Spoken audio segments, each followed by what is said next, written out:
निम्न में किस तत्व का सामान्य और आयनिक अवस्था में डी कक्षक पूर्ण भरा होता है? तो इसका आंसर आएगा जिंक। जिंक का जो इलेक्ट्रॉनिक कॉन्फ़िगरेशन होता है संयोजी कोष का, वो होता है 3d10 4s2 और ये केवल +2 ऑक्सीकरण अवस्था प्रदर्शित करता है। तो इसका जो D10 है या d ऑर्बिटल है, ये हमेशा फिल रहता है, पूरा भरा रहता है। निम्न में कौन से तत्व परिवर्तनशील ऑक्सीकरण अवस्था नहीं दर्शाते हैं? तो यहाँ 3D श्रेणी के कुछ तत्व दिए गए हैं, उनका सेट बनाया गया है। तो स्कैंडियम और जिंक। स्कैंडियम केवल +3 ऑक्सीकरण अवस्था और जिंक केवल +2 ऑक्सीकरण अवस्था प्रदर्शित करता है, यानी ये परिवर्तनशील ऑक्सीकरण अवस्था नहीं दर्शाते हैं। इसके अलावा कॉपर +1 +2 भी दर्शाता है, क्रोमियम +6 तक प्रदर्शित करता है, मैग्नीज +7 तक दर्शाता है, आयरन +2 से +6 तक दर्शाता है। इसी प्रकार कोबाल्ट भी 3, 4, 5 ऑक्सीकरण अवस्था प्रदर्शित करता है। निम्न में किसका चुंबकीय आघूर्ण न्यूनतम है?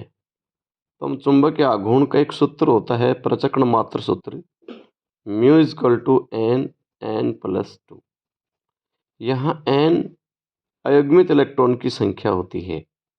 तो हम इनमें डी कक्षक में किसमें ज़्यादा अयुग्मित इलेक्ट्रॉन है, उसका चुंबकीय आघूर्ण अधिक होता है, और जिसमें डी कक्षक में इलेक्ट्रॉन जो अयुग्मित हैं उनकी संख्या कम है, तो चुंबकीय आघूर्ण भी कम होगा।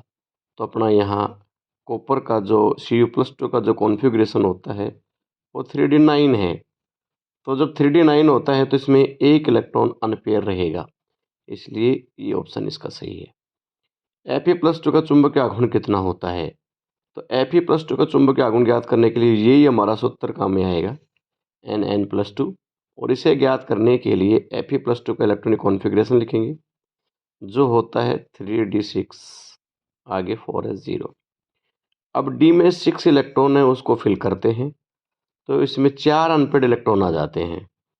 तो इसका इलेक्ट्रॉनिक कॉन्फ़िगरेशन, इसका जो चुंबकीय आघूर्ण है वो 4.9 होगा।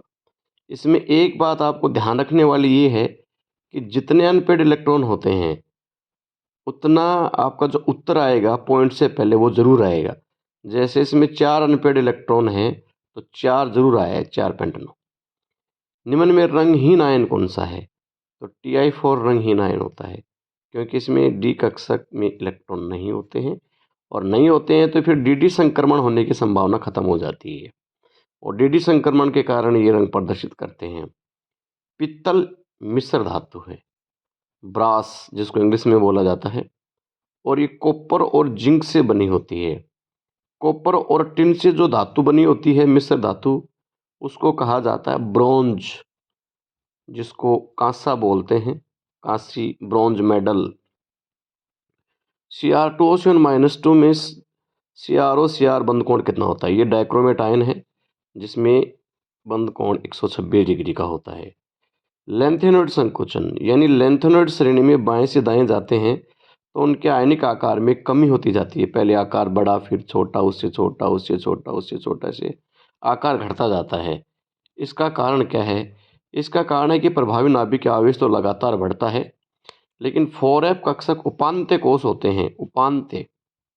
और उपांत्य कोष का मतलब है अंदर के कोष होते हैं, और अंदर के कोष होने के कारण इसमें ये बाह्यतम कोष के इलेक्ट्रॉन को परिरक्षित नहीं कर पाता है, और प्रभावी नाभिक आवेश लगातार बढ़ता रहता है, जिससे आकार में आती है कमी। लेंथेनॉइड श्रेणी में सामान्य ऑक्सीकरण अवस्था कितनी होती है? तो लेंथेनॉइड श्रेणी की सामान्य ऑक्सीकरण अवस्था +3। ऐसे ही एक्टिनॉइड श्रेणी की सामान्य ऑक्सीकरण अवस्था +3 होती है।